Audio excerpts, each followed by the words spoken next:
Animal Farm, Chapter 4. By the late summer, the news of what had happened on Animal Farm had spread across half the county.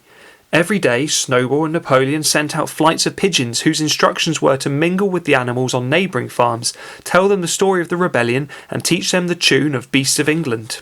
Most of this time Mr. Jones had spent sitting in the tap room of the Red Lion at Willingdon, complaining to anyone who would listen of the monstrous injustice he had suffered in being turned out of his property by a pack of good-for-nothing animals.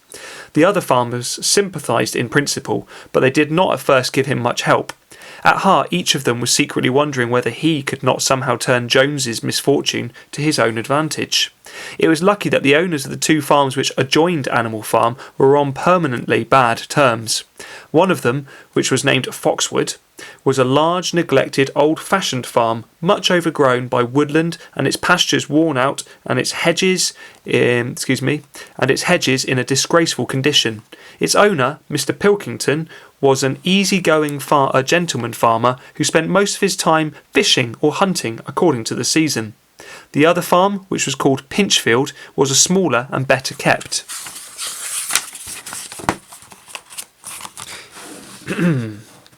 Its owner was a Mr. Frederick, a tough, shrewd man, perpetually involved in lawsuits and with a name for driving hard bargains. These two disliked each other so much that it was difficult for them to come to any agreement, even in defence of their own interests.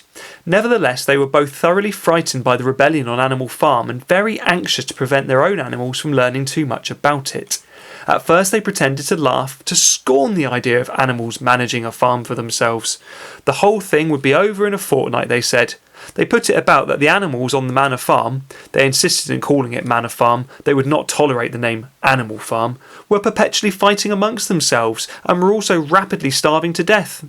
When time passed and the animals had eventually not starved to death, Frederick and Pilkington changed their tune and began to talk of the terrible wickedness of the now flourished on Animal Farm.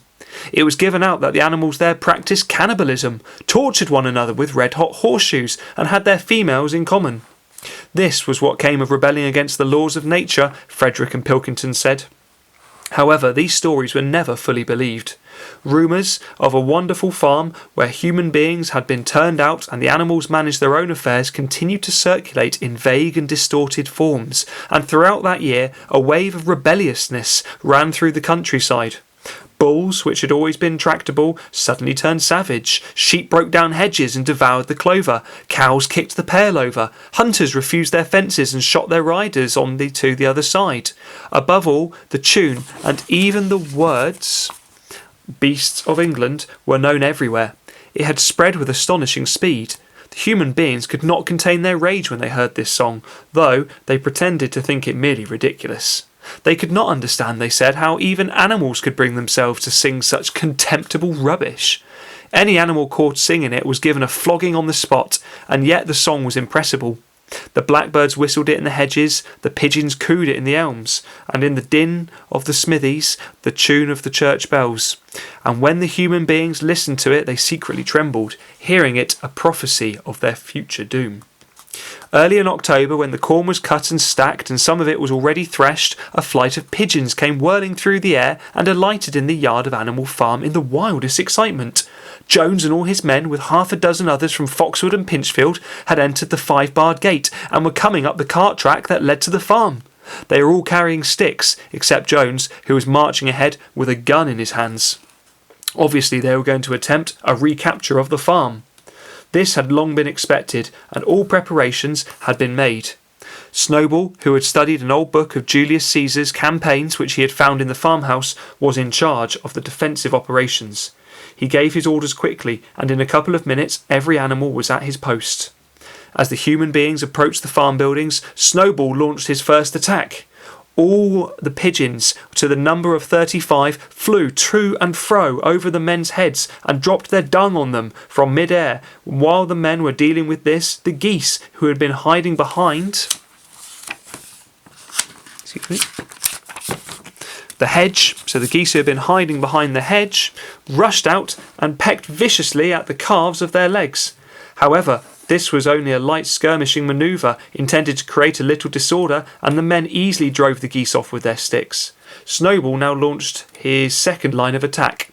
Muriel, Benjamin and all the sheep, with Snowball at the head of them, rushed forward and prodded and butted the men from every side, while Benjamin turned round and lashed at them with his small hoofs. But once again the men with their sticks and their hobnailed boots were too strong for them, and suddenly, at a squeal from Snowball, which was the signal for retreat, all the animals turned and fled through the gateway into the yard. The men gave a shout of triumph. They saw, as they imagined, their enemies in flight, and they rushed after them in disorder. This was just what Snowball had intended. As soon as they were well inside the yard, the 3 horses, the 3 cows and the rest of the pigs, who had been lying in ambush in the cowshed, suddenly emerged in their rear, cutting them off. Snowball now gave the signal for the charge. He himself dashed straight for Jones. Jones saw him coming, raised his gun and fired. The pellets scored bloody streaks along Snowball's back, and a sheep dropped dead. Without halting for an instant, Snowball flung his 15 stone against Jones's legs. Jones was hurled into a pile of dung, and his gun flew out of his hands. But the most terrifying spectacle of all was Boxer rearing up on his hind legs and striking out with his great iron-shod hooves like a stallion. His very first blow took a stable lad from Foxwood on the skull and stretched him lifeless in the mud. At the sight, several men dropped their sticks and tried to run. Panic overtook them, and the next moment all of the animals were together, were chasing them round and round the yard. They were gored, bitten, kicked, trampled on. There was not an animal on the farm that did not take vengeance on them after his own fashion. Even the cat suddenly leapt off a roof onto a cowman's shoulders and sank her claws into his neck, at which he yelled horribly. At a moment when the opening was clear, the men were glad enough to rush out of the yard and make a bolt for the main road. And so, within 5 minutes of their invasion, they were ignominious in retreat by the same way they had come, with a flock of geese hissing after them and pecking at their calves all the way. All the men were gone, except one. Back in the yard, Boxer was pawing with his hoof at the stable lad, who lay face down in the mud, trying to turn him over. The boy did not stir. "He is dead," said Boxer sorrowfully. "I had no intention of doing that. I forgot I was wearing iron shoes. Who will believe that I did not do this on purpose?" "No sentimentality, comrade," cried Snowball, from whose wounds the blood was still dripping. "War is war. The only good human is a dead one." "I have no wish to take life, not even human life," repeated Boxer, and his eyes were full of tears. "Where is Molly?" exclaimed somebody. Molly, in fact, was missing. For a moment there was a great alarm. It was feared that the men might have harmed her in some way, or even carried her off with them. In the end, however, she was found hiding in her stall, with her head buried among the hay in the manger. She had taken to flight as soon as the gun went off, and when the others came back from looking for her, it was to find that the stable lad, who in fact was only stunned, had already recovered and made off. The animals had now reassembled in the wildest excitement. Each recounting his own exploits in the battle at the top of his voice. An impromptu celebration of the victory was held immediately. The flag was run up and Beasts of England was sung a number of times, and then the sheep who had been killed was given a solemn funeral, a hawthorn bush being planted on her grave. At the graveside, Snowball made a little speech, emphasising the need for all animals to be ready to die for Animal Farm if need be. The animals decided unanimously to create a military decoration, Animal Hero, First Class, which was conferred there and then on Snowball and Boxer.